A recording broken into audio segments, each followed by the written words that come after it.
3d6 down the line.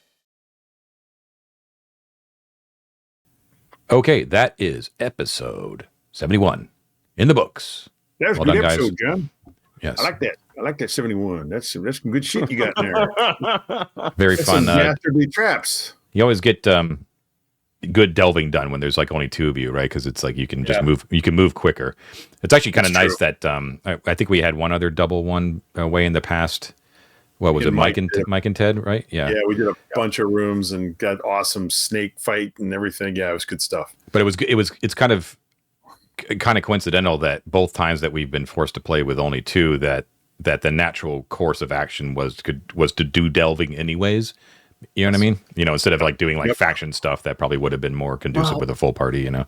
So. Yeah, I mean, in that sense, it was fortuitous that the ghouls scared us off of, and didn't kill us, but like scared us off of that path without totally disrupting, you know, like the prep on your end, John, because I was very like, I mean, a full group talks a lot more, which is a good thing. But that means delving's harder, but politics are easier, right? Like, so things like the Beastmen or like questing or things like that have like a more, existential nature are benefited by a large group. And things like let's just fucking move sometimes are good just from the efficiency of a small one. So that makes sense. What a killer trap. Yeah. When I prepped the session based upon what you guys had been planning to do, Mike was still going to be like in the game. Like Mike was sort of like a last minute dropout for this game. So, unfortunately, but so when I saw that you were most likely were going to be facing undead, I'm like, it'll be fine. Lothar's there, you know, one way or the other. Like it'll be tough, but you have an edge. So that I was like, we'll see what happens. You know what I mean? I actually thought that you guys had a good plan. And I thought you were gonna sort of, I don't know, like figure out a way, to sort of handle it. But caution is the better part of valor. It's probably truthfully, yeah. Four ghouls is not a laughing matter, and adding a white to the mix is seriously dangerous. That you lose characters easily. That way. I think we handled it extremely well. You did, yeah. And I also think that an undead encounter with secret doors and two really deadly traps. That's as old school classic role play D&D as it gets. And that was a cool sequence. I really liked that a lot. I found that incredibly exciting. Yeah, I mean, just to piggyback what you're saying. Yeah, I mean, I think we handled it well with the ghouls. I think without needing to say much about it, I don't off the top of my head know how powerful a white is. It scares the shit out of me, right? But like relative to OSR and what we're playing, like that's what I understand the white. I understand it's dangerous, but I don't like have the math in my head on what that looks like. I understood the ghouls because we've encountered them and think we probably could have handled them, but like it's a great example of asymmetrical difficulty in OSR being great because undead should just fucking slaughter everyone without a cleric in a way, right? I mean, you don't want the game to be totally lopsided, but but like it's why the class is fun. It's those encounters, and that's awesome. In terms of the traps, dude, we're great. Oh, they're so good, and every version, every version that we discussed like during our quick break wasn't what it was, right? But what it was just as exciting, right? We had all these sort of ideas of what it could have been. And it doesn't matter in the end what it was. It's the imagination that gets immediately set afire by the problem. It was which is what this shit is all about.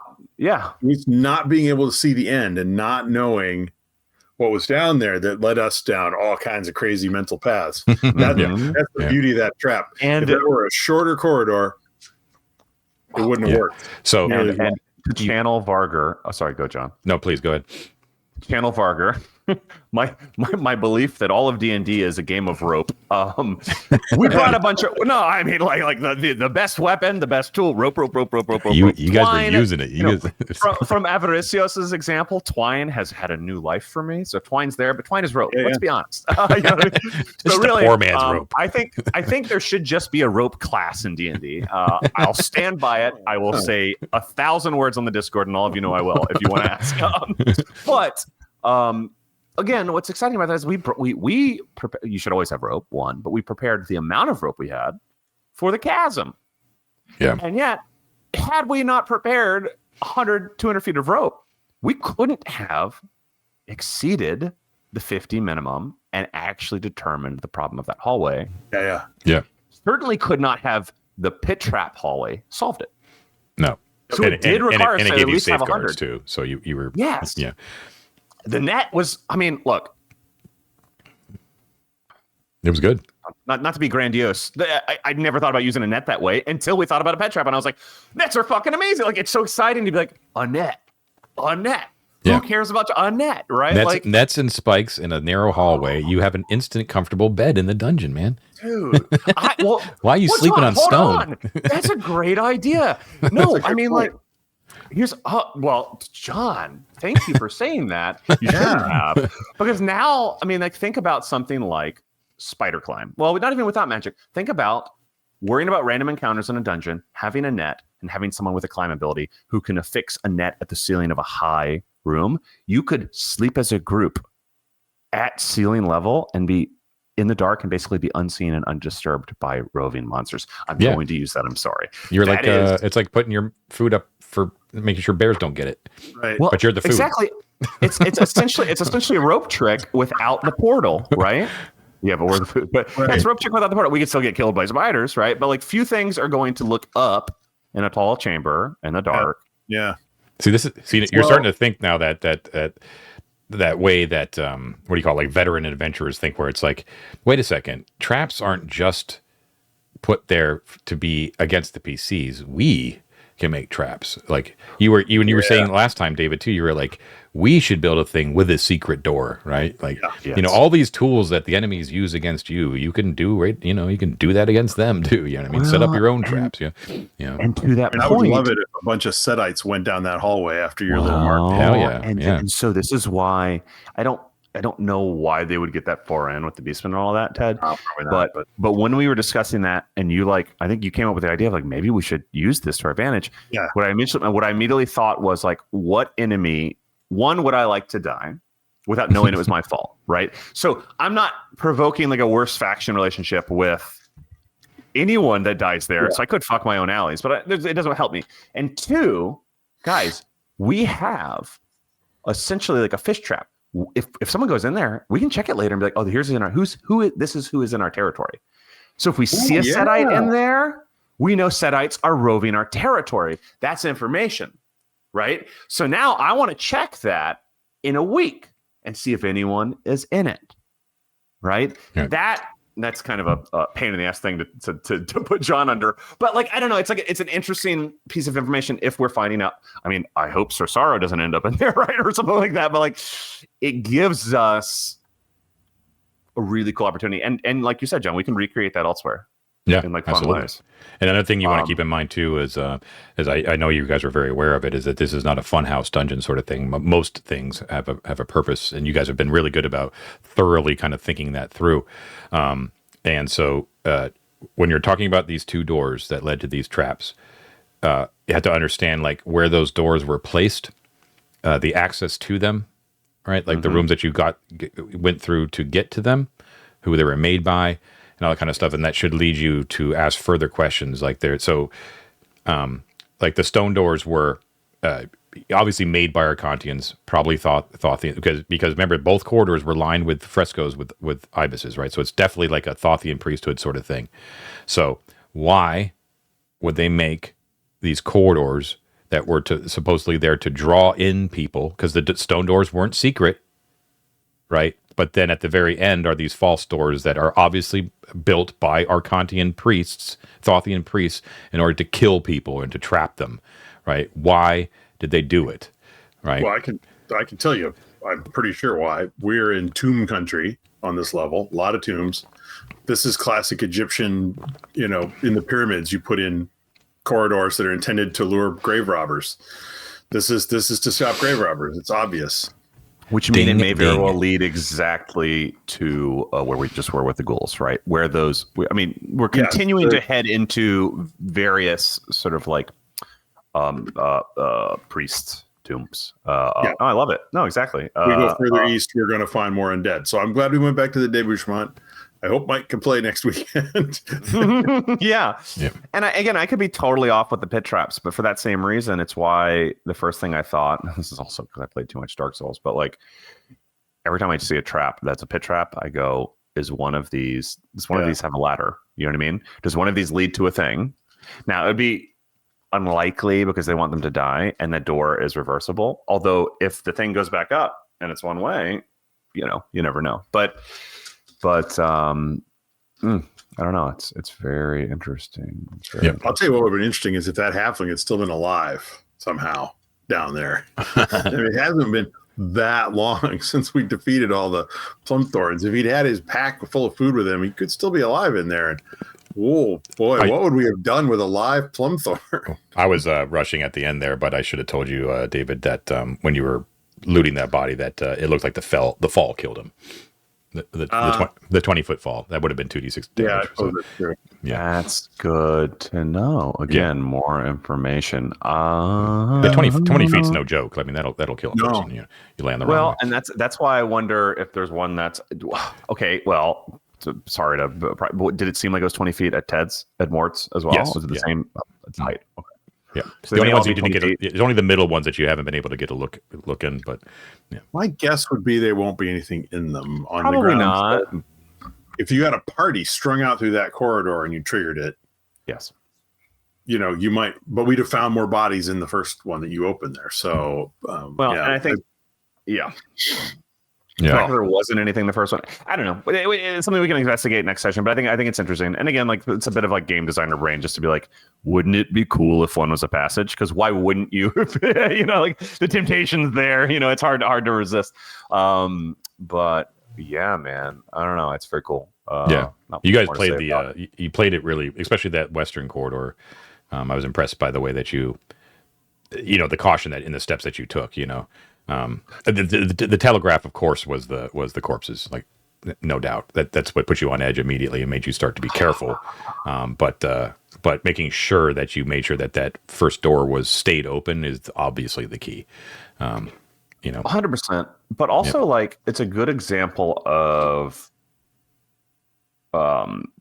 really communicative DMing, right? So, like, we have context somewhat to the Western Passage, having looked at the Eastern Passage. I thought they might have some sort of mirroring, which is why I wanted to open them both. Mm-hmm. But we know a lot of people died in the left, and no one seems to be in the right. And we speculated about that. But what you noted about the right was that there was not a large, but a faint smell. Yep. Now, I thought gas or fumes or different type of trap, not slightly more distant or separated bodies. But having understood the left for what it was, the right. If we'd done the right one first, ironically, we might have fucking died. Like, I don't think I would have. It didn't occur to me, foolish as it is, that it was a pit trap situation at all. So pit traps are tough to telegraph sometimes because their whole point of them is that they're supposed to be undetectable, right? So it's hard not to do a gotcha for a pit trap. Which is why the smell thing is a great idea. And especially when they're cleverly devised like these are. Like this was like a well thought out one by Richard, you know what I mean? Or the Thothian priest, if you want to put it that way, right? So it's just like it was very devious. So it's almost like a Tomb of Horrors sort of one, you know what I mean? Like a real nasty one. Like it was so easy. So the smell was like the only telegraphing I was going to give you, And then Ted, you were really, really good about. Was it you, Ted, in there? It was Ted. Yeah, Ted picked up on it immediately. Very smart. Very smart. As I was walking in, I was thinking, smell is coming from the other side of the door. Mm-hmm. And I pretty much realized as soon as you started describing the door to me and I realized it wasn't really going to open, I was like, oh crap, I just knew there was a pit behind me somewhere. I didn't think there'd be four, but I was like, there's a pit behind me or right under me. I really should have been checking the floor as I came through. Mm-hmm. Number one rule, where's my 10-foot pole? Oh, what have I done? Yeah. But it worked out okay. Thank God, because I just walked down a corridor. I just never walked down a corridor. That's crazy talk. Who walks down a corridor? It's pure OSR though, Ted, because it's like that is purely your player skill that saved you right there. It's like your knowledge of the game and what to do in situations like that saved you. You know what I mean? It's funny you say that because David, and I'm gonna, if I could change the subject a little bit here. Please. Were talking, I don't remember, was it in a Detox or on the Discord or whatever, but you were talking about the attribute set for Traveler and education versus intelligence. And I don't know, I've been thinking about it, and I think you're absolutely right. It's a really good point about how your character can be well educated and know things about a world that you yourself as a player don't know. But as a player, it's up to you to be the smart person and not fall into the pit trap. Right. Yes. And that's a really, really good point. I really like that. Yeah, I mean, I don't want to pivot us back, but I'm going to tie that into what we're talking about. Yeah. I also don't want to rant about education and Traveler because that is tempting, but I won't. I will save us for now. Subscribe to our Patreon and go to our Discord and listen to me bloviate for hours. I have to quarantine. I have to quarantine myself somewhere, right? But absolutely, and again, I think really good point. To be as quick as I can, right? Which is where like meta becomes a sticky thing, right? If you said it clearer than I did, frankly, or certainly more succinctly. If you view education as diegetic, right? Your character will always be more educated than you in the setting because they live in it. And that education is predicated upon either what the GM proffers you or what you ask the GM or what you read in lore. But lore doesn't necessarily have to exist for your character to be educated, right? Exactly. Which is its own interesting thing. Intelligence is player intelligence. And look, really I love playing in the same way that I love playing a con 4, right? I love playing an intelligence for the role play of it. It doesn't require a stat to do that, but that is the only interesting thing that, in my opinion, comes of an intelligence thing other than literacy. I agree. Right? And I think all of us I think anyone who's played OSR games long enough would probably agree in one way, shape, or form. There's a reason why like the NSR games ditch it, right? And they have like 3 stats or like the end of the August sort of games. So don't bother with it. But I would say to anyone out there who is really steeped in 5e or modern iterations of D&D that this is something that you can immediately apply to your 5e game without changing any rules. If you can keep intelligence, but just sort of view it as education. And then rely more on player intelligence to solve problems and things like that. Allow the player to be as smart as they actually are in solving issues. But then if the player prompts you for information in the setting, look at their intelligence score or look at their background and determine like would they know that sort of stuff. I do that all the time. Like Avaricios, especially like with his knowledge of wine and the gods and stuff like that. I've given him a number of easy answers to things based upon his cultural upbringing, that sort of thing. Which is amazing. And stuff. Yeah. Or even just you saying like these are stars, but they're aesthetic and not like astrological. Or Mort's knowledge of like imperial shit. Right. Yeah. That's exactly. What all these things we're talking about are doing are advancing the ease at which we have a conversation about the space, for lack of a better word, in a meta context that doesn't feel like a violation of that space, which is why you have to disabuse yourself of this like binary, you're meta or you're playing the game idea. And part of that comes from the language, the nouns, verbs, etc., that we use to describe the game. And that's why education feels better than intelligence, perhaps. Yeah, because one feels intrinsic and one feels like embedded. Now, I'll say one other thing that kind of ties to that goes back to the trap. And of course, being okay with dying. But like those 2 traps by Richard are phenomenal because what John said is true. Our player skill and our experience allow us to avoid death. But they exist in one of the more easily accessed floors. Theoretically early enough in the game where if I'd never played the game and I encountered those traps, and let's say it felt, though it isn't, right? John telegraphed the smell, felt like a gotcha, and I died there. But you telegraph the smell, I hit the switch, I fall, I die.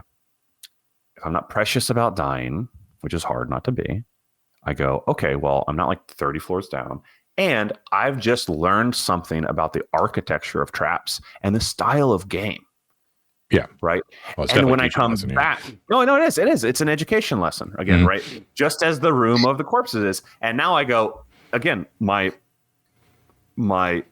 ability to conceptualize what a dungeon is expands with one trap, which is why traps are amazing as an educational tool if they're constructed in a way that is educational and not just punitive, right? Like, and that's awesome. It's just awesome. I don't know. There's nothing else to say. It rules. No right? question. Right. Super well designed trap. I'm curious though, like you said, first level coming in, never played before, maybe, right? Because I've had some players, and I think you guys have both run for real noobs, right? Mm-hmm. Sure. I mean, a trap like that, I've seen things go both ways with the noobs, right? Like some of them will open the door and be like, okay, I'm going in. There's a lot of bodies. I'm going to steal all their stuff. And others will be like, hell no, that's a room full of dead bodies. Where'd they all get there for? I ain't going in there. And there's your player intuition and player skill. Even though you haven't ever played before, you can still just have skill at it. Like it just comes intuitively to you. 100%. But because it's a room full of corpses. This is why it's important to view whether it's like a module campaign or whatever you're doing as a like space you're creating and not a plot that you're creating, even though plots can occur. Because if you lead from plot, you don't consider things like a body to be information. You consider them to be set dressing. And OSR is very good about this. Like a classic video, again, Dark Souls every left and right, but Demon Souls, like early in the game, has a bridge with hundreds of scorched corpses on it. And like 5 hours prior in the game, in what seemed like just a silly thing in the distance, you saw a dragon flying around. And then you forget about it and you move on with your life. And then you get to this bridge and you see a burnt cart and a bunch of corpses and they're all in terrible disarray. And it looks like the worst thing happened. And it's a long run and you go, that's weird. And if you're coming from a position using video games where you're not used to that mattering, this is aesthetic, this is backdrop, you run there and you get fucking killed immediately, right? And that is the 5e experience. Not to like silo it to 5e, but that's a lot of people entering into a style of play from a plot perspective, right? From like a centeredness of themselves, rather than a like, why are there bodies here, right? Yeah. And that's some of the revelation that people experience in OSR is like, oh, this is important. This isn't boring. This isn't like, useless information. Everything that I'm communicating to my players as a GM or hearing as a player is producing. I would say like for noobs who are in that first category that Ted was sort of describing, people who would only see it as set dressing and kind of step in. Like if you, I think the natural knee-jerk reaction for an OSR DM would be like, almost like sadistic glee, like they're it's like they're gonna learn now, you know what I mean? It's like, okay, go on in, and then you spring the trap, and and it's gonna be awful, and and they die of starvation or suffocation or whatever. But they're gonna, I think that what they're gonna do is they're going to view you as being an adversarial DM, even if you explain what you were doing after the fact. So I would recommend, if anyone is facing this sort of issue with, dyed-in-the-wool modern traditional players, that you want to telegraph as much as you possibly, really, I would say, I mean, this is my own personal view, but I'm not speaking for everybody here, but that you want to handhold them as much as possible in your telegraphing.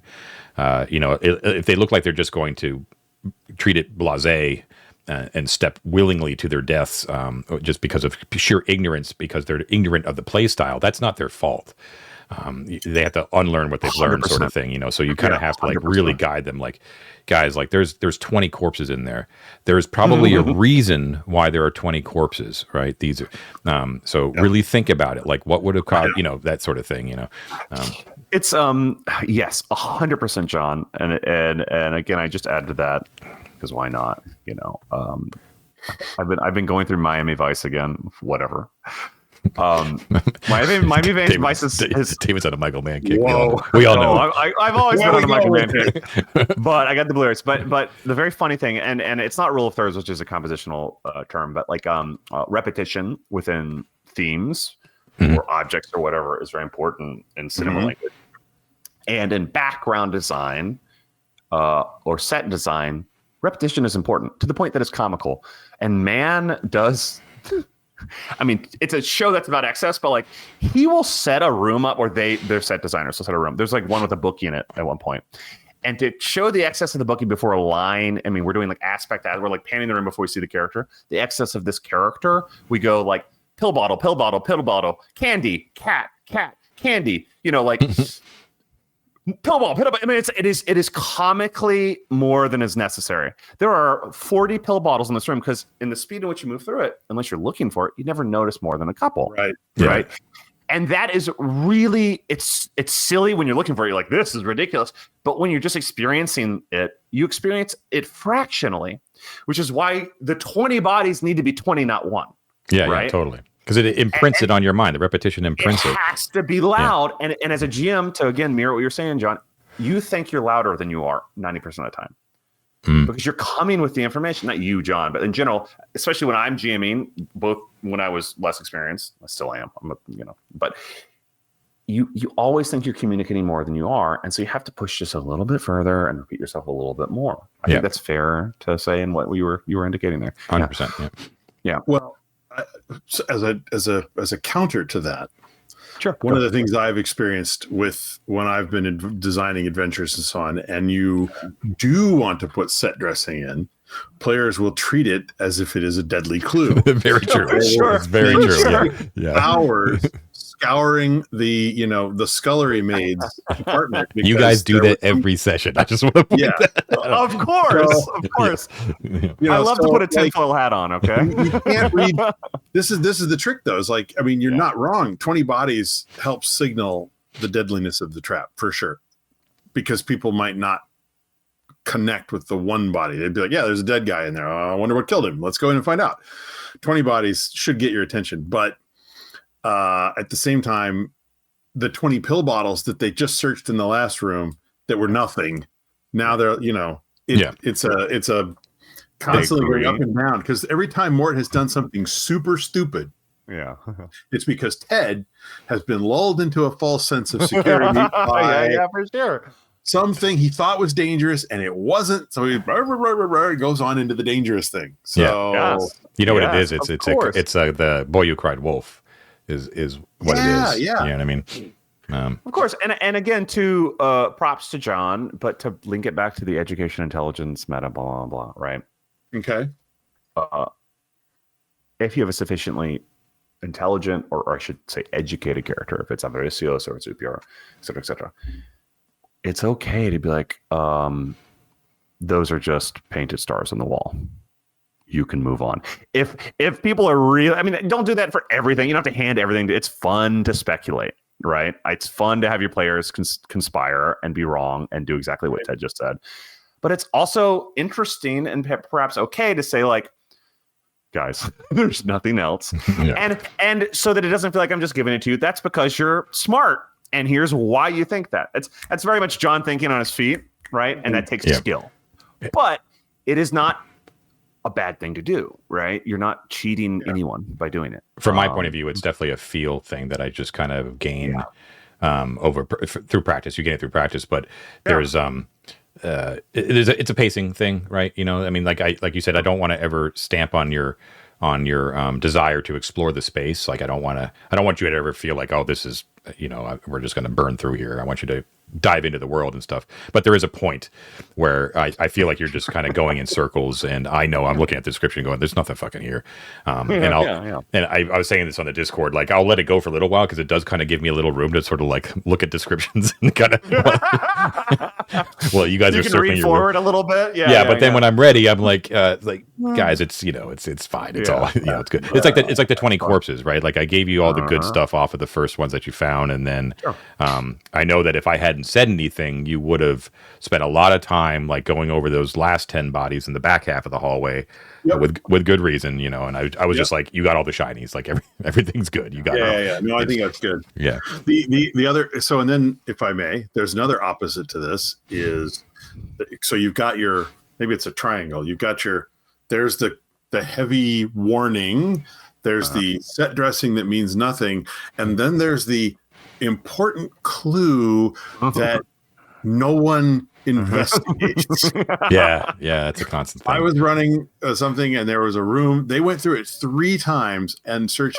everything, except they never looked at the one item, which I told them every time. Okay, you come in, and there's this thing on the shelf. Okay, and they totally ignore it every time. It was insane. That's the most brutal one for me too, Ted, is like whenever you do the telegraphing, like as a GM, you do your due diligence, right? You're like, I know they're aware of this thing. They just choose not to interact with it. You're like, you know, but that's the choice. You know what I mean? Yeah, That, you know where that kills me too is with secret doors. There's like just secret doors in general, because I can't just telegraph them. I can't unless you as players give me the first proactive decision. Like you've got to give me something. Like it's basically me begging you, like, please say you're doing something more in the room so that it gives me the excuse to telegraph the existence of a secret door. Because I want you to find them, but I can't just give them to you. You know what I mean? It's a good thing that I've pre-read every single map in the game, and I just know where all the secret doors are, John. Just cheat, and everyone will be happy. I just look. That's the real. What I really want everyone to know here is that cheating is the way to win. No. But I should have brought an elf with us, because aren't they supposed to just discover them by walking near them? Which I've never liked. I've never really liked AD&D. Is that the case? I don't know. It's first edition, yeah. Yeah. But in general, it's but you guys have been good because you've become very good veteran OSR players to kind of gauge where's the best spot for secret doors. But I mean, I can tell you straight out, like you've missed a ton. I mean, they're all over the place. But I can't. Which ones, by the way, John? Which ones are we miss you? You've got to pick you've got to be the ones to say, like, I look carefully on the walls, or I look at the ceiling, that sort of thing. I if you're just walking through a room, there's nothing I could do. I just can't give it to you. You know what I mean? Yeah. So, yeah. Anyways, good stuff. We will, I think, leave it there, and we will pick it up next time.